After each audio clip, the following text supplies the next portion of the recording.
गुरु प्यारी सत्कार योग साध संगत जियो, राधा स्वामी जी। आप सभी के भीतर बैठे कुल मालिक को प्रणाम। आप सभी को प्रणाम। संगत जी, आज का यह दिन बड़ा ही शुभ दिन है, बड़ा ही पवित्र दिन है। आज हमारे सद्गुरु बाबा जी का जन्मदिन है। बाबा जी के जन्मदिन के इस पवित्र अवसर पर आप सभी इस चैनल पर आए हैं। आप सभी को बाबा जी के जन्मदिन के लिए हार्दिक शुभकामना। आज का यह दिन हम सब के लिए बड़ा ही खास दिन है, क्योंकि आज का यह दिन हमारे सतगुरु का दिन है। ये सिर्फ जन्मदिन नहीं, बल्कि एक आत्म जागरण का त्यौहार है। एक ऐसी याद जब इस धरती पर एक रोशनी का अवतार हुआ, जो अंधकार में भटकती आत्माओं को मुक्ति का मार्ग दिखाने के लिए इस धरती पर आई हुई है। और हमें बहुत सारे जीवों को हमारे सद्गुरु ने पार भी लगाए। बहुत सारी निर्मल रूहें हैं जिनका उस कुल मालिक से मिलाप हो गया, अपने घट में गूंजते शब्द से मिलाप हो गया। किसकी कृपा से? सद्गुरु की कृपा से। हम सबके ऊपर भी हमारे सद्गुरु की खूब कृपा है। सद्गुरु अपने हर शिष्य पर अपनी कृपा बनाए रखते हैं, किसी भी शिष्य से मुख नहीं मोड़ते। कभी कभी शिष्य गुरु के खिलाफ हो जाते हैं, गुरु से नफरत कर लेते हैं, मगर फिर भी सद्गुरु किसी से नफरत नहीं करते। उन शिष्यों से भी प्रेम करते हैं जो उन्हें छोड़कर चले गए, जो उन्हें गाली गलौज करते हैं, उनसे भी प्रेम ही करते। इकलौता सद्गुरु ही इस दुनिया में ऐसा होता है जो हमसे सच्चा प्रेम करता, क्योंकि सतगुरु उस कुल मालिक, उस परमात्मा का ही रूप होता। वह परमात्मा प्रेम का भंडार है। जब कभी भी किसी के हृदय में उस परमात्मा का जन्म होता है, उसके हृदय में भरपूर प्रेम का जन्म हो जाता। फिर वह उस प्रेम को दुनिया में बिखेरना शुरू कर देता है, अपनी संगत में बिखेरना शुरू कर देता। संगत जी, आज का यह दिन इसलिए भी खास है क्योंकि रूहानियत में अगर सबसे ज़्यादा अहमियत किसी बात की होती है तो वह सतगुरु की होती। हर सत्संग में हर संत महात्मा जितने इस धरती पर हुए हैं, सब ने यही उपदेश बार बार दिया है, अगर उस कुल मालिक, उस परमात्मा से मिलाप करना है तो किसी पूर्ण सतगुरु की शरण में चले जाओ। पूर्ण सतगुरु की शरण में गए बगैर ना तो आत्मा के भेद की समझ पड़ती है, न शब्द का भेद समझ आता है, न वह कुल मालिक का कुछ पता चलता। पूर्ण गुरु के बगैर हम इस माया की नगरी में धक्के खाते हैं, अंधकार में जीते रह जाते। यही हमें जिंदगी में गुरु के असल महत्व का पता भी चलता। जब हम जीव दुनिया के अंधकार में पड़े होते हैं, इस दुखों की नगरी में दुख झेल रहे होते हैं, तब सतगुरु हमारी ज़िंदगी में आकर एक नया रंग बिखेर देता है, एक नई खुशी हमें देता। संत मत के अनुसार जीवात्मा इस संसार में कर्मों के जंजाल में फंसकर भटक रही है, यहाँ की रहने वाली हो गई। मन, माया और संसार के मोहों में आत्मा अपना मूल रूप भूल चुकी।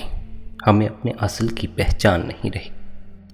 इस अंधकार से बाहर निकालने के लिए एक ही मार्ग है, हमें हमारे असल की पहचान करवाने का एक ही मार्ग है, सद्गुरु की शरण में जाना। संत मत के अनुसार भी और अन्य जितने धर्म इस धरती पर हुए हैं, उनमें भी जितने उस मालिक से मिलाप करने वाले हुए हैं, सभी ने सतगुरु की शरण में जाने का उपदेश दिया।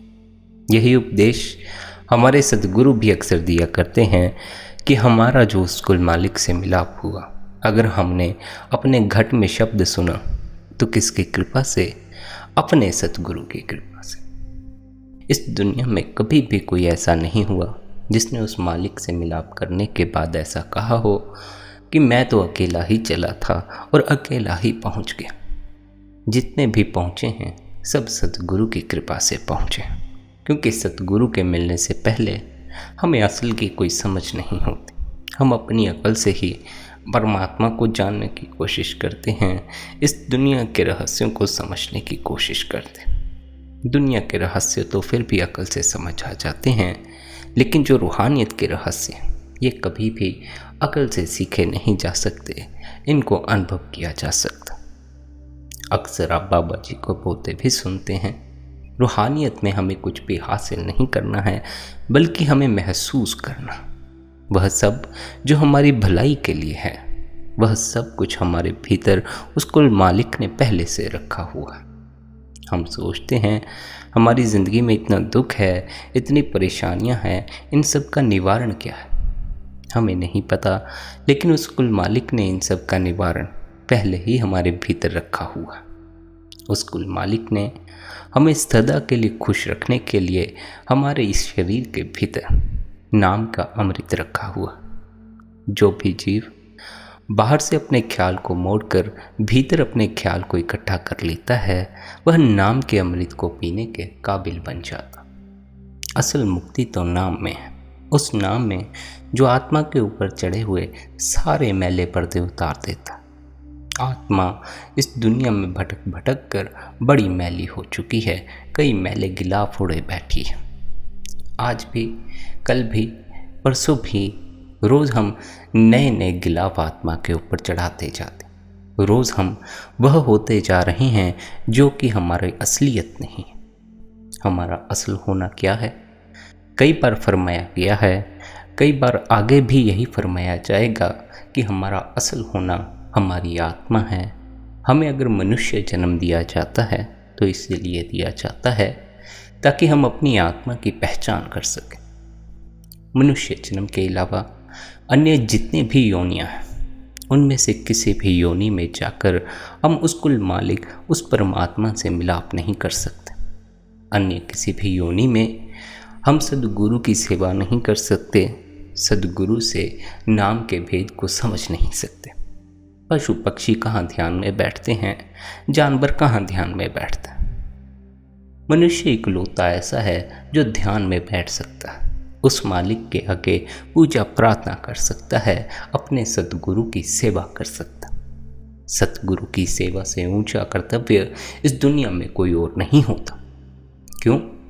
क्योंकि सतगुरु की सेवा करने से जो अमूल्य रत्न हमें हासिल होता है, वह अमूल्य रत्न नाम है या शब्द है। अन्य हम दुनिया में जो कुछ करते हैं, जितनी कमाई करते हैं, जो कुछ इकट्ठा करते हैं, वे सारा सामान, सारी चीज़ें आखिरी वक्त में हमारे साथ नहीं जाती। जो इस दुनिया का सामान है, इस दुनिया में ही रह जाता। यह शरीर ही देख लो, यह मानव शरीर, यह भी इस दुनिया का हिस्सा है। यही कारण है कि हम इसे इस दुनिया से पार नहीं ले जा पाते। यह इस दुनिया का हिस्सा इस दुनिया में ही रह जाता है, मिट्टी से बनता है, मिट्टी में ही मिल जाता। अगर कुछ है जो इस दुनिया के बाद भी हमारे साथ जाएगा, इस देह के गिरने के बाद भी हमारे पास रहेगा, वह हमारी आत्मा। हमें अपनी आत्मा की पहचान करनी है, उसके लिए ही हमें यह अनमोल जन्म दिया गया। बार बार सतगुरु भी हमें यही उपदेश देते हैं कि हमारे इस जन्म का असल उद्देश्य रूहानियत के उस रहस्य को समझना है, उस भेद को समझना है, जिसे समझे बगैर हम इस माया की नगरी में धक्के खाते रह जाते। सतगुरु तो इस दुनिया में इसीलिए आए हुए हैं ताकि हमें इस दुनिया से पार ले जाकर अपने असल घर में पहुंचा सके, वहाँ जहाँ सदा के लिए हम सुखी हो जाते, जहाँ सदा के लिए हम हर बंधन से मुक्त हो जाते हैं और जन्म मरण के कुचक्कर से मुक्त हो जाते। यह सब जो कुछ भी होता है सतगुरु की कृपा से होता। अगर सतगुरु की कृपा ना हो तो रूहानियत का भेद ही समझ नहीं आता।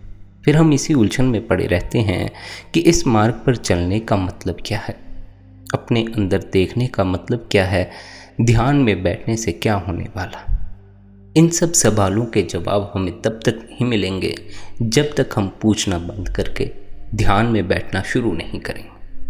अगर आप अपने भीतर देखना ही शुरू नहीं करोगे तो अपने भीतर क्या आपको अनुभव होगा, कैसे अनुभव होगा, इसके बारे में आपको कुछ भी समझाया नहीं जा सकता।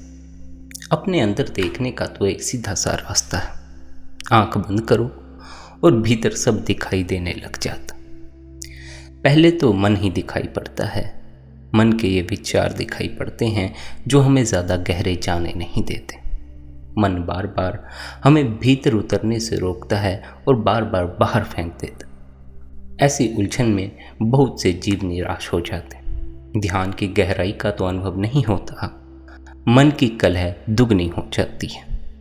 ख्याल रहे, जो भी भजन सिमरन करने वाले हैं या ध्यान में बैठने वाले हैं, इस बात को सदा स्मरण रखें, आपको मन की बेचैनी का, मन की अशांति का दुगना अनुभव होगा।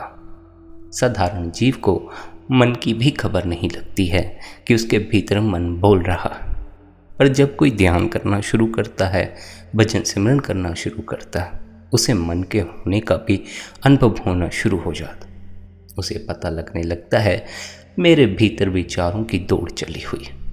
साधारण जीव विचारों को देख नहीं पाता, बल्कि विचारों को अपना होना समझकर उन्हीं के अनुकूल होकर अपनी जिंदगी जीना शुरू कर देता। मन के अधीन होकर जो जिंदगी जीता है, वह अपनी आत्मा की पहचान नहीं कर पाता, क्योंकि मन का स्वभाव है वह भीतर टिकता ही नहीं है। वह सदा बाहर की ओर भागता है, दुनिया के स्वादों की ओर भागता। इसलिए अक्सर यह कहा जाता है कि आप मन नहीं हैं, आपका होना मन से अलग है, मन से परे है। तो सदा यह बात स्मरण रहनी चाहिए, जितने विचार आपके भीतर उठते हैं वो विचार भी आप नहीं हैं, उनके अधीन होने की आपको कोई ज़रूरत नहीं है।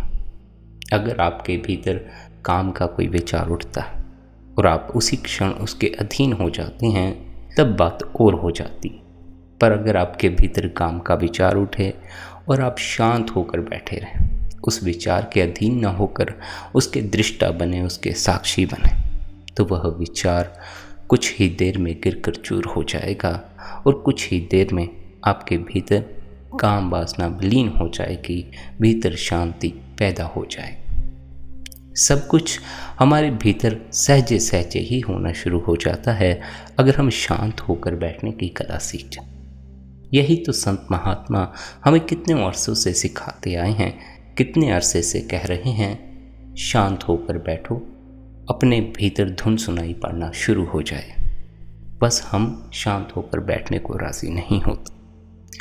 हम ध्यान में बैठे हैं, उसमें भी शांति बनाए नहीं रखेंगे, उसमें भी कुछ ना कुछ छेड़छाड़ करते ही रहेंगे। बैठे हैं भजन सिमरन में, सोचेंगे दुनिया की बातें, सोचेंगे घर परिवार की बातें। घर परिवार की कोई बात नहीं सोच रहा है तो बैठकर यही सोचे जा रहा है, मेरी तो सुर्त चढ़ने लग गई, मुझे तो रूहानियत के अनुभव होने लग गए। अगर आप कुछ भी सोच रहे हैं तो रूहानियत में तरक्की का कोई भी उपाय नहीं, क्योंकि रूहानियत का असल उद्देश्य ही अपने विचारों, अपनी अकल से पार चले जाना है, हृदय की गहराई में उतरकर प्रेम के असल सरोवर में डुबकी मारनी। रूहानियत प्रेम का विषय है, अध्यात्म प्रेम का विषय है। यह प्रेम की नगरी है, यहाँ दीवाने ही कामयाब हो सकते हैं। जो ज़्यादा अक्लमंद बनते हैं वे रूहानियत में उन्नति नहीं कर पाते, उनकी अपनी अकल ही ध्यान की गहराई में उतरने के लिए बाधा बन जाती है। जब भी आप लॉजिक लगाने लगते हैं, अकल लगाने लगते हैं, तो उससे भीतर विचार निर्मित हो जाता। विचार ध्यान की गहराई में जाने के लिए सबसे बड़ी बात है। इसलिए हर सत्संग द्वारा आपसे यही कहा जाता है, विचारों के अधीन नहीं होना, इनके साक्षी बनना। ऐसा समझो जैसे मन पर्दे पर चलती हुई फिल्म के समान है। जैसे हम सिनेमा हॉल में जाते हैं, पर्दे पर फिल्म चल रही होती है, उसमें कई तरह की फीलिंग्स होती हैं, कई तरह के दुख की बातें होती हैं, खुशी की बातें होती हैं, हमें भी महसूस होती हैं। लेकिन हम यह जो सब कुछ फिल्म देखते वक्त महसूस करते हैं, हम यह सब परे बैठकर महसूस करते हैं, उस फिल्म का हिस्सा नहीं होते। फिर भी उसमें जो कुछ होता है हमें वह महसूस होता है। ऐसा ही मन के साथ है। मन के पर्दे पर चलते हुए विचारों को हम देख तो दूर बैठ कर रहे हैं, लेकिन उसे देखते देखते उसमें हो रही हर एक चीज़ हमें महसूस होने लगती है। क्योंकि मन हमारे बड़े करीब है, वह एक पर्दे पर चल रही फिल्म है, इसका भी हमें पता नहीं चलता। इसलिए उसमें हम जो कुछ भी महसूस करते हैं वह हमें दुगना महसूस होना शुरू हो जाता।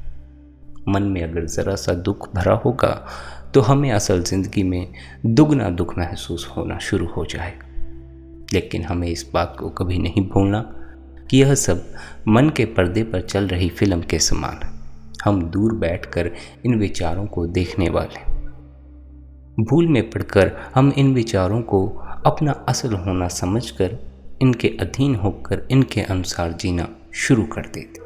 पर उसका नतीजा क्या निकलता है कि फिर से हमें दुख भुगतना पड़ता है, फिर से कष्ट उठाने पड़ते।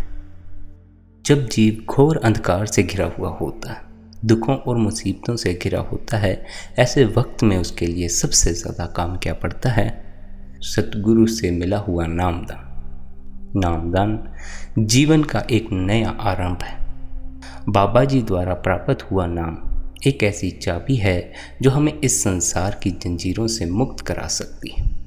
हम यहाँ के बंधनों में ऐसे जकड़े हुए हैं कि हम उन्हें छोड़ ही नहीं पाते, उनसे मुक्त नहीं हो पाते। इन बंधनों के अधीन होकर ही आत्मा को नया नया जन्म लेकर बार बार इस दुनिया में आना पड़ता। मगर सद्गुरु की कृपा से जिन्हें नाम प्राप्त हुआ है, उनके पास एक ऐसी चाबी है, ऐसी कुंजी है कि वे अपनी आत्मा को हर बंधन से मुक्त करवा सकते हैं। यहाँ जिस नाम का जिक्र किया जा रहा है वह ध्वनात्मक शब्द है, एक ऐसी अनाहत ध्वनि जो हर जीव के अंदर गूंज रही है। जब हम सिमरन, ध्यान और भजन के माध्यम से इस धुन पर ध्यान केंद्रित करते हैं, तब हम धीरे धीरे अपनी असलियत को पहचानने लगते हैं। यहाँ यह ख्याल रखें कि हमें पहचान करनी है, कुछ हासिल नहीं करना। अगर हम सोचते हों कि रूहानियत के ज़रिए, भजन सिमरन के ज़रिए हम कुछ हासिल कर लेंगे, दुनिया की चीज़ें या रूहानियत की चीज़ें, तो हम कुछ भी हासिल नहीं कर सकते। क्योंकि भजन सिमरन करने से या नाम की कमाई करने से दुनिया की चीज़ें नहीं मिलती, बल्कि जिन दुनिया की चीज़ों के पीछे हम भाग रहे हैं उनसे भी मुख मुड़ जाता है। और जब तक हम दुनिया की चीज़ों से मुख नहीं मोड़ते, अपने भीतर ध्यान टिकाना शुरू नहीं करेंगे। असल की पहचान अगर करनी है, सत्य को जानना है, तो भीतर ध्यान टिकाना ही होगा। लाख बहाने बनाते रहो, बाहर भटकते रहो, चाहे मन को दोष देते रहो, इससे आपकी रूहानियत में तरक्की तो नहीं होने वाली। इसलिए बेहतर क्या होगा कि आप बहानेबाजी छोड़कर निरंतर भजन सिमरन में बैठना शुरू करें। सद्गुरु की कृपा से अगर नामदान मिला हुआ है तो उस नामदान का लाभ उठाओ। निरंतर भजन सिमरन करो, अपनी सुरत की पहचान करो, सुरत को नाम से जोड़ो। जब भी सुरत नाम से जुड़ जाएगी, उसके बाद नाम आपकी सुरत को खींचकर अपने आप ही दूर दरगाह में ले जाएगा। उसके बाद नाम से जुड़ने के बाद आपको कुछ भी नहीं करना होगा, बल्कि नाम से जुड़ने के बाद आप इतने आराम में चले जाएंगे, इतनी मस्ती में चले जाएंगे कि आपसे कुछ होगा भी नहीं।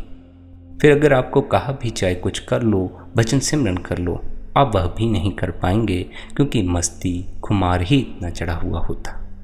पर जब तक हमें नाम की धुन सुनाई नहीं पड़ती, हमारा यह फर्ज बनता है कि हम अपने सद्गुरु के उपदेश की पालना करें, निरंतर भजन सिमरन करें, उनके बताए मार्ग पर निरंतर चलने की कोशिश करें। कोशिश करने से धीरे धीरे भजन सिमरन में बैठना भी शुरू हो जाओगे। पहले पहले भजन बंदगी में बैठना मुश्किल लगता है, कई बार नींद भी आती है, ध्यान नहीं लगता। पर फिर धीरे धीरे नींद आनी भी बंद हो जाती है, मन की परेशानी भी बंद हो जाती है और ध्यान का अनुभव होना शुरू हो जाता। ख्याल रहे, जो कुछ भी हमें मिलना है अपने द्वारा की गई कमाई से ही मिलना। अगर हम कुछ नहीं कर रहे, हम भजन बंदगी में नहीं बैठ रहे, फिर कहें कि जी नाम सुनाई नहीं पड़ता, मन नहीं ठहरता, तो फिर इस सब कहने का कोई फ़ायदा नहीं। इससे बेहतर है कि हम निरंतर अपनी तरफ से कोशिश करें, बाकी मालिक पर छोड़ दें, अपने सद्गुरु पर छोड़ दें। यह तो सद्गुरु की मर्ज़ी है, परमात्मा की मर्ज़ी है, कब उसने हम पर नाम की बख्शिश करनी। जब तक वह नाम की बख्शिश नहीं करता, अपने भीतर की मैल ही साफ कर लो। भजन बंदगी में बैठकर बाहर दौड़ते इस मन को भीतर ठहरा लो। इस दुनिया में अगर हमारे पास कोई सबसे ज़रूरी काम करने वाला है तो वह यही है कि हम निरंतर भजन बंदगी करें। बाबा जी भी अक्सर कहते हैं, meditation is our real work. ध्यान करना ही हमारे जीवन का असल मकसद। हम इस जीवन में आए हैं तो केवल अपने असल की पहचान करने के लिए। असल की पहचान के लिए ध्यान में बैठना बड़ा ज़रूरी है। इसलिए ध्यान ही इकलौता ऐसा काम है जो हमें इस दुनिया में करने के लिए भेजा जाता। सतगुरु का यह जन्मदिन का अवसर इस बात की याद दिलाता है कि बिना आत्म मुक्त हुए, बिना भजन सिमरन की मेहनत किए हम अपने लक्ष्य को प्राप्त नहीं कर सकते। यही हमारे सतगुरु भी समझाते। हम जिनके मार्ग पर चले हुए हैं, उन्होंने जिस मार्ग पर चलकर मालिक से मिलाप किया, उन्होंने वही मार्ग हमें भी समझाया। कैसे इस मार्ग पर चलना है, कैसे भजन सिमरन में बैठना है, उन्होंने एक एक चीज़ हमें समझाई हुई है। अगर हम अपनी अकल लड़ाना बंद करके सतगुरु पे समर्पित होकर उनके बताए अनुसार चलना शुरू करें तो हमें भी अपने असल की पहचान होना शुरू हो जाएगी। बिना सतगुरु के हम इस मार्ग पर उन्नति नहीं कर सकते। इसलिए सतगुरु के आगे ज़रूर समर्पित हो जाना। जो समर्पण कर देते हैं उन्हें सतगुरु अपने आप ही पार ले जाता। समर्पण बच्चों की तरह होता। जैसे बच्चों को अपने भले की कोई खबर नहीं होती, ऐसे ही हमें भी अपने भले की कोई खबर नहीं। हम अपना भला तो चाहते हैं, लेकिन हमारा असल भला है कहाँ, हमारी असल खुशी है कहाँ, हमें इसका कुछ पता नहीं। हम तो बस जिद्दी बच्चों की तरह हैं। दुनिया में जहाँ ज़रा सी खुशी देख लेते हैं, बस वही मांगना शुरू कर देते। किसी को बड़े महलों में सुख दिखाई पड़ गया, वह परमात्मा से बड़े महल मांगने शुरू कर देते। किसी को महंगी गाड़ियों में सुख दिखाई पड़ा, वह महंगी गाड़ियाँ मांगनी शुरू कर देता है। किसी को हुकूमत में सुख दिखाई पड़ा, वह दुनिया की हुकूमत मांगने लग जाता। हमें तो यह भी नहीं पता कि हमारा असल भला किस चीज़ को मांगने में है। हम जिन चीज़ों को मांग रहे हैं, इनसे कभी किसी का कोई भला नहीं हुआ। अगर सच में अपनी भलाई चाहते हो तो उस मालिक से उस मालिक को मांग लेना, उस परमात्मा से नाम की धुनकार धुन को मांग लेना, उससे किसी पूर्ण सतगुरु से मिलाप की कृपा मांग लेना। जिसने भी पूर्ण सतगुरु से मिलाप किया है, उसकी कृपा से उसके जीवन का अंधकार दूर हुआ है और अपने घट में उसने कुल मालिक से मिलाप किया। गुरु भक्ति अंधा विश्वास नहीं है, जीवन में सुधार का एक नया तरीका। संत मत में भक्ति का अर्थ है सतगुरु के मार्गदर्शन में अपने जीवन को सुधारना, सतगुरु के मत पर चलकर अपने जीवन में नए नए बदलाव लाना। अपनी मत के अनुसार हमने अपनी ज़िंदगी को खराब कर लिया। अपनी मत के अनुसार हमने अपने आप को, अपनी चेतना को बाहर इस दुनिया में भटकने के लिए छोड़ दिया। अब हमें क्या चाहिए कि हम सतगुरु की मत को स्वीकार करें और उनकी मत के अनुसार अपने आप को ढालकर अपने भीतर उतरना शुरू करें। सतगुरु की भक्ति सबसे उत्तम भक्ति होती है। जो सतगुरु की भक्ति करते हैं वह एक ढंग से मालिक की ही भक्ति करते। भक्ति का मतलब केवल बाहरी दर्शन नहीं है, बल्कि अपने अंदर गुरु को बसा लेना है। हमारी हर सोच, हर क्रिया, हर विचार में जब गुरु वास करते हैं, तब कहीं जाकर हम सच्चे भक्त कहलाते हैं। जो गुरु के कहे पर चले सो पहुँचे पार, जो मन की चालत में रहे सो डूबे संसार। भाव, जो गुरु के कहे पर चलते हैं कभी ना कभी पार पहुँच ही जाते हैं, मालिक से मिलाप कर ही लेते। पर जो मन के कहे पर चलते हैं वे ना तो मालिक से मिलाप कर पाते हैं, ना असल की पहचान कर पाते हैं, बल्कि इस दुनिया में, इस संसार में धक्के खाते रह जाते। फिर लौट कर आते हैं, यहाँ पर आकर कष्ट उठाते। इसलिए हमें चाहिए कि हम बाबा जी के उपदेश को सदा याद रखें। हमें हमेशा सत्य और प्रेम के मार्ग पर चलना, हमें कृतज्ञता को अपने जीवन में बसाना है और हर हालात में हमें भजन सिमरन में लगे रहना है। हमें अपनी वचन बंदगी नहीं छोड़नी। हमारी ज़िंदगी में ज़रा सा कष्ट आ जाता है, ज़रा सी कोई परेशानी आ जाती है, हम भजन सिमरन करना छोड़ देते हैं। ध्यान में नहीं बैठते, धुन को सुनने के लिए वक्त नहीं देते। लाख बार यह समझाने के बाद जो कुछ मिलना है अपने द्वारा की गई कमाई से मिलना है, फिर भी अगर कोई कहे वक्त नहीं मिलता, तो फिर दूजा क्या कर सकता? फिर सतगुरु भी क्या कर सकता है? परमात्मा भी क्या कर सकता? फुर्सत के लम्हे तो आपको निकालने ही होंगे। जिन जीवों की जिंदगी में फुर्सत के लम्हे पहले से मौजूद हैं, उनसे यही विनती है कि आप निरंतर ध्यान के लिए समय देना ज़रूर शुरू करें। ध्यान के लिए समय दोगे तो ज़िंदगी में खुशी का अनुभव करना शुरू कर दोगे। जिनके पास फुर्सत के लम्हे नहीं हैं, उनसे यह विनती है कि आप फुर्सत के लम्हे पैदा करने शुरू कर दें। कुछ ना कुछ वक्त तो ज़रूर निकालें। सुबह के वक्त निकालें, दोपहर को निकालें या शाम को, जबकि आप भजन बंदगी के लिए ठीक ठीक समय दे सकें। 1 घंटा, 1.5 घंटा, 2 घंटा, जितना समय आप दे सकें उतना समय अपने भीतर उतरने के लिए दें। असल की पहचान अपने इस शरीर के भीतर की जा सकती है। जब तक चेतना बाहर भटक रही है, ख्याल बाहर भटक रहा है, असल की पहचान नहीं होती।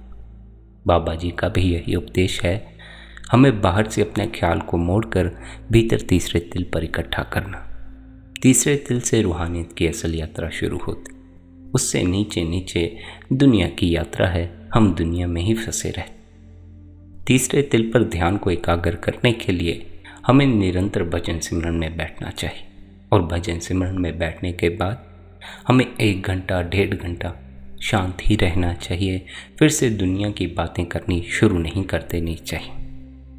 हम क्या करते हैं, 15-20 मिनट, आधा पौना घंटा भजन सिमरन में बैठते हैं, और उसके बाद जैसे ही भजन सिमरन से उठते हैं फिर दुनिया की बातें शुरू कर देते, फिर फ़ोन चलाने, टेलीविज़न देखने शुरू कर देते। आधा पौना घंटा भजन सिमरन के बाद खाली बैठना शुरू करो। अपने आप को फिर से उलझाने मत लग जाओ, ना फ़ोन में, ना अन्य दुनिया की किसी और बात में। जितना खाली बैठना सीखोगे उतना अपने भीतर गहरे और गहरे सरकते जाओगे। कुछ नियम रूहानियत के ऐसे हैं जिनमें हम कुछ नहीं करते और सब अपने से होने लगता। जैसे कि अगर हम पूर्ण अकेले हो जाएं, उस मालिक के सहारे पर अपने को छोड़ दें, तो हमारी आत्मा का विकास अपने से ही होना शुरू हो जाता। इसी तरह जब हमारी ज़िंदगी में हम फुर्सत के लम्हे पैदा करने शुरू कर देते हैं, खाली बैठना शुरू कर देते हैं, परमात्मा अपने आप ही हमारे भीतर उतरना शुरू हो जाता। ख्याल रहे, परमात्मा सदा ही फुर्सत के लम्हों में उतरता है। जो जीव व्यस्त है, दुनिया की दौड़ धूप में पड़ा हुआ, उसके भीतर मालिक का निवास नहीं हो सकता। विचारों की आड़ में परमात्मा छिप जाता, विचारों की आड़ में मालिक के होने का अनुभव नहीं होता। इसलिए इन विचारों से पार जाना है, इन विचारों के अधीन न होकर इनके साक्षी बनना। अगर यह मन तंग करता है, बड़े विचार भीतर उठते हैं, तो भजन सिमरन में बैठो। सद्गुरु ने जैसा अभ्यास सिखाया है उस अभ्यास की पालना करो। भजन सिमरन करने से हमारा मन, यह जो निरंतर भटकता जा रहा है, निरंतर दौड़ने को उतावला रहता है, धीरे धीरे शांत होने लगता है। यह दुनिया की तरफ दौड़ना बंद करके भीतर ठहर जाता है और हमें रूहानियत में तरक्की में भी सहायता प्रदान करता है। यह मन भी कोई छोटी चीज़ नहीं है, बल्कि यह भी भरपूर ताकत का खजाना, यह भी ऊंची ताकत है। अगर हम इसका इस्तेमाल मालिक से जुड़ने के लिए करते हैं तो यह हमारा मित्र बनकर हमारी रूहानी तरक्की में सहायता करता। पर अगर हम इस मन का इस्तेमाल दुनिया के स्वाद भोगने के लिए करते तो यही मन हमारी दुर्दशा का कारण बन जाता। हमारी भटकन, हमारे कष्ट, हमारी सब मुसीबतें जितने भी हमारी ज़िंदगी में आज इकट्ठी हो गई हैं, इस मन के पीछे चलने के कारण हमने इकट्ठी की हुई हैं। अगर हम मन के मते ना चाल कर सद्गुरु की मत पर चलते तो हम दुनिया की चीज़ों के पीछे नहीं भागते, बल्कि तब हम शांत होकर बैठते और अपने भीतर अपनी असलियत की पहचान करते। लेकिन जिसने जो मार्ग चुना है उसी मार्ग पर उन्नति कर सकता है। मार्ग चुनोगे मन का तो मन जिस रास्ते पर ले जाता है, जिस मंजिल की ओर ले जाता है, उसी मंजिल पर पहुंच पाओगे। मन की मंजिल सदा दुनिया ही रही है, यह माया की नगरी ही रही है। पर अगर सद्गुरु की मत पर चलोगे, उनके बताए मार्ग पर चलोगे, तो सद्गुरु के मार्ग की मंजिल क्या है? सचखंड, उस कुल मालिक का घर, हमारा असल घर। हम सभी उस कुल मालिक परमात्मा से बिछड़ी हुई आत्माएं हैं। उसने जब इस दुनिया की रचना की, उसने इस दुनिया को देखने के लिए, यहाँ के अनुभव करने के लिए आत्मा को नए नए जामे पहनाकर इस दुनिया में भेज दिया। कीड़ों के रूप में भेज दिया, इंसानों के रूप में भेज दिया। इन सभी जामों में अगर कोई जामा ऐसा था जिसमें कि उस कुल मालिक की पहचान की जा सकती, उस सृजनहार को पहचाना जा सकता, उससे मिलाप किया जा सकता, तो वह केवल और केवल मानव का जामा था। इस मानव के जामे को हासिल करके या तो हम और नीचे गिर सकते हैं, पशु के स्तर पर गिर सकते हैं, या फिर हम ऊपर उठकर मालिक का रूप हो सकते हैं। यह मनुष्य का शरीर नीचे गिरने की सीढ़ी भी बन जाता है और ऊपर उठने की सीढ़ी भी बन जाता। अगर ना जान पाए सत्य को, दुनिया की ख्याल ही भीतर घूमते रहे, घोर अंधकार में गिरते चले जाओगे, मन के कलह में पड़ते चले जाओगे।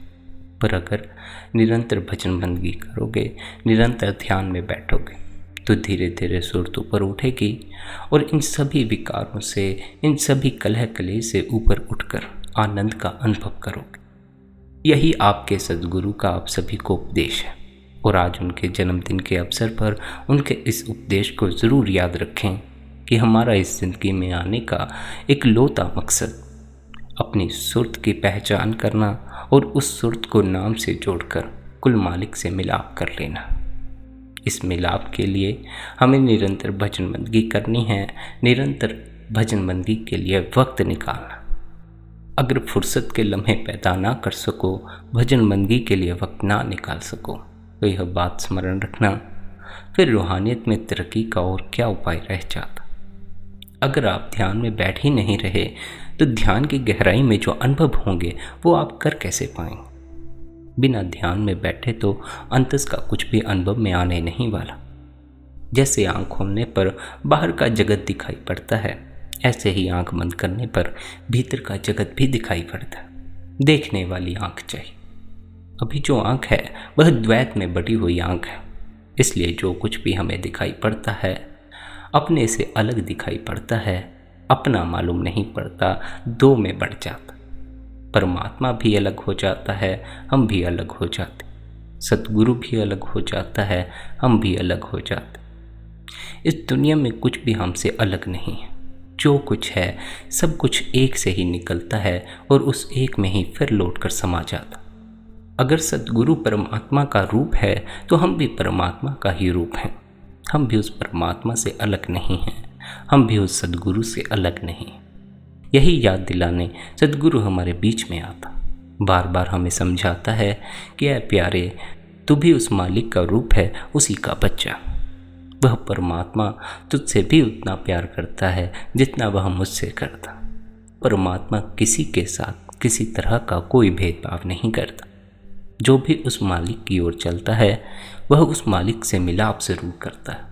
बस यहाँ ख्याल रखना है तो इस बात का कि परमात्मा की तरफ जो मार्ग जाता है, सच्चा मार्ग, वह कौन सा मार्ग है? साधारणतः परमात्मा की खोज पहली दफ़ा हम बाहर दुनिया में ही करते हैं, तीर्थों पर, मंदिरों में या अन्य किसी और जगह जाकर। लेकिन परमात्मा की खोज, परमात्मा से मिलाप बाहरी दुनिया में किया नहीं जा सकता, क्योंकि इस दुनिया में इंसानों ने ही परमात्मा बनाए हुए हैं, उसकी मूर्ति बनाई हुई हैं और उसकी पूजाएं और प्रार्थनाएं भी इंसानों ने अपने द्वारा ही बनाई हुई हैं। पर एक ऐसा मार्ग है जो कुदरती मार्ग है, परमात्मा का अपना बनाया हुआ मार्ग है। वह मार्ग हमारे इस शरीर के भीतर से होकर जाता। यही कारण है कि संत महात्मा हमारे इस मनुष्य शरीर को उस परमात्मा का मंदिर भी कहते हैं। वे समझाते हैं अपने इस शरीर को मंदिर की तरह देखो। यह बाहर का ढांचा मंदिर के समान है, बाहरी ढांचे के समान है। जब इस शरीर के भीतर जाओगे, भाव इस मंदिर के भीतर जाओगे, तो जैसे मंदिर के भीतर परमात्मा की मूर्ति होती है, उसकी स्थापना होती है, उसी तरह इस शरीर के भीतर भी उस मालिक की मौजूदगी का अनुभव करोगे। भीतर उतरने की ज़रूरत है, भीतर ध्यान टिकाने की ज़रूरत है, निरंतर भजन सिमरन में बैठने की ज़रूरत है। बाबा जी के जन्मदिन के अवसर पर हम भजन सिमरन का उपहार देकर उनकी खुशी हासिल कर सकते हैं। आज उनके जन्मदिन के अवसर पर कोई उन्हें फूल देगा, कोई मिठाई देगा, कोई अन्य किसी और तरह का उपहार देगा, पर इन सभी उपहारों में, इन सभी तोहफों में सबसे बेहतर तोहफा उनके लिए यही होगा कि उनकी संगत उनके बताए मार्ग पर चल रही है, भजन सिमरन कर रही है। उन्हें अगर सबसे ज़्यादा खुशी होगी तो इसी बात की होगी कि उनके शिष्य निरंतर कोशिश कर रहे हैं, निरंतर अपनी कमाई कर रहे हैं। कुछ मिले ना मिले, अपनी तरफ से कोशिश करते जाओ, मेहनत करते जाओ, मांगो मत, मालिक पर छोड़ दो, सदगुरु पर छोड़ दो। नहीं सुनाई पड़ती नाम की धुन, फिक्र छोड़ दो। नहीं होता ध्यान की गहराई का अनुभव, उसकी भी फिक्र छोड़ दो। बस अपनी तरफ से निरंतर भजन सिमरन में बैठना शुरू करो, बाकी सतगुरु पर छोड़ दो। समर्पण से सब हासिल होता है। जितने भी रूहानियत के मार्ग पर चले हैं, एक ऐसा पल उनकी ज़िंदगी में ज़रूर आया है जब उन्हें इस बात का एहसास हुआ है कि बिना समर्पण के वे चाहे कितनी ही मेहनत करते रहें, कितना ही भजन सिमरन करते रहें, सूरत पर नहीं उठते। समर्पित होना पड़ता है। ख्याल रहे, समर्पण अपने से आपके भीतर पैदा हो जाएगा जिस दिन भी आप अपने भीतर सदगुरु के बताए मार्ग पर चलकर कोई छोटा सा भी अनुभव हासिल कर लेंगे। एक ज़रा सा भी अंतस का अनुभव और आपको सदगुरु पर अटूट भरोसा हो जाएगा। यह रूहानियत का मार्ग भरोसे और प्रेम का मार्ग है। सतगुरु पर भरोसा करके ही हम इस मार्ग पर चलना शुरू करते हैं। हमें तो कुछ भी इस मार्ग की समझ नहीं होती, एक विश्वास ही होता है और उस विश्वास के दम पर ही हम भजन सिमरन करना शुरू करते हैं, ध्यान में बैठना शुरू करते हैं। इस विश्वास के साथ अगर प्रेम भी जुड़ जाए तो परमात्मा की प्राप्ति हो जाती, क्योंकि अगर मार्ग बताने वाले पर भरोसा ना हो तो पहले तो मार्ग पर ही नहीं चलोगे, और अगर प्रेम ना हो तो मार्ग पर तो चलोगे पर रूखे रूखे से चलोगे। जिनका सदगुरु से प्रेम हो जाता है, भरोसा हो जाता है, उन्हें भजन बंदगी से कुछ मिले या ना मिले वो इसकी फिक्र नहीं करते। वो बस अपना भजन सिमरन करते हैं और अपनी मस्ती में रहते हैं, सदगुरु के प्रेम में डूबे रहते हैं। प्रेमी कभी मांग नहीं करता। साधारण जीव जो मन के अधीन है वह मांगता ही रहता। वह भजन सिमरन से भी मांगेगा, वह परमात्मा से भी मांगेगा, सदगुरु से भी मांगेगा। प्रेमी किसी से नहीं मांगता, न सदगुरु से, न परमात्मा से, न ही भजन सिमरन की कमाई से कुछ मांगता। और ख्याल रहे, भजन सिमरन की कमाई से आपको जो भी हासिल हो कभी भी उसका दिखावा नहीं करना। चुपचाप अपने में मस्त रहो, खुद आनंद में रहो, दूसरों में उलझने की कोई ज़रूरत नहीं है। दूसरे कभी भी किसी को आनंद में देखकर खुशी महसूस नहीं करते, बल्कि उसकी खुशी छीनने की पूरी कोशिश करते। जब तक अपने भीतर उस तल पर ना पहुंच जाओ कि सदा के लिए आनंद के सरोवर में डुबकी लग जाए, सदा के लिए उस मालिक का रूप हो जाओ, फिर मन की कोई बात, कोई दुख आपको छुए तक नहीं, तब तक के लिए अपने को छिपाए रखना, मौन रहना। मौन रहने के बड़े लाभ हैं। जितना मौन रहोगे उससे एक तो आपकी शक्ति बहुत ज़्यादा मात्रा में आपके भीतर संग्रहित होगी, जो कि आमतौर पर बोलने में सबसे ज़्यादा हमारी खर्च हो जाती। हम इतना बोलते हैं कि हमारी जीवन शक्ति बाहर ही बाहर व्यय होती चली जाती। सुबह से लेकर रात तक हम कुछ ना कुछ बोलते रहते हैं, कुछ ना कुछ बातचीत चली ही रहती है। जितना हो सके उतना मौन रहें। अपनी साधारण ज़िंदगी में भी, बाहरी ज़िंदगी में भी जिन चीज़ों के बीच में बोलने की ज़रूरत नहीं, जहाँ आपको लगे बोलना ज़्यादा ज़रूरी नहीं है, बिन बोले काम चल जाएगा, वहाँ ना बोलें, चुप रहें, मौन रहें। फिर ऐसा ही भजन बंदगी में भी करना है। भजन सिमरन करने के बाद आधा पौना घंटा, 1 घंटा मौन में बिताओ, बातचीत में मत लग जाओ। जब आप बाहर से मौन हो जाएंगे, ज़ुबान से बोलना बंद करेंगे, तो भीतर मन की बातचीत शुरू हो जाएगी। कोशिश करें अपनी जीवन शक्ति को लगाएं और उस मन को भी मौन करें। भीतर देखें, सुने, क्या मन मौन हुआ, क्या विचार थमे या नहीं थमे। जब तक ना थमे, मन बोलना बंद ना करे, तब तक आप चुप होकर, शांत होकर बैठे रहें। जितना ज़्यादा चुप होते जाओगे, अपने गहरे में उतरते जाओगे, शब्द की धुन सुनाई पड़नी शुरू हो जाएगी। शब्द एक ऐसी ताकत है जो सुर्त को अपने से खींचकर मालिक की ओर ले जाता है, मालिक से मिलाप करवाकर हमें देह के बंधनों से मुक्त करवा देता। उस कुल मालिक, उस परमात्मा से यही प्रार्थना है कि वह आप पर भी नाम की बख्शिश करे, उस धुनात्मक नाम से आपकी सुर्त को जोड़े, जिससे कि फिर आप असल की पहचान कर सकें। बाबा जी के इस जन्मदिन के अवसर पर आपसे भी यह विनती है कि आप उनके उपदेश की पालना करनी शुरू करें, उनके बताए मार्ग पर चलना शुरू करें और निरंतर भजन सिमरन में बैठना शुरू करें। अगर आज के दिन सतगुरु के लिए हमारी तरफ से उनके लिए कोई बेहतर उपहार हो सकता है, तोहफा हो सकता है, तो भजन बंदगी हो सकती है। इसलिए आज भजन बंदगी में ज़रूर बैठें। आज सतगुरु की कृपा आप पर ज़रूर बरसेगी। ज़रूर आज के इस पवित्र दिन का लाभ उठाएं। इसी विनती, इसी प्रार्थना के साथ आपके भीतर बैठे परमात्मा को प्रणाम करता हूँ। मेरा प्रणाम स्वीकार करें। यदि आज का यह सत्संग आपको अच्छा लगा हो तो सत्संग को आप अपने मित्रों और संबंधियों के साथ शेयर भी कर सकते। साथ ही आप चैनल को सब्सक्राइब कर लें, नोटिफिकेशन बेल को ऑन कर लें, ताकि आने वाले हर एक सत्संग की अपडेट आपको मिलती रहे।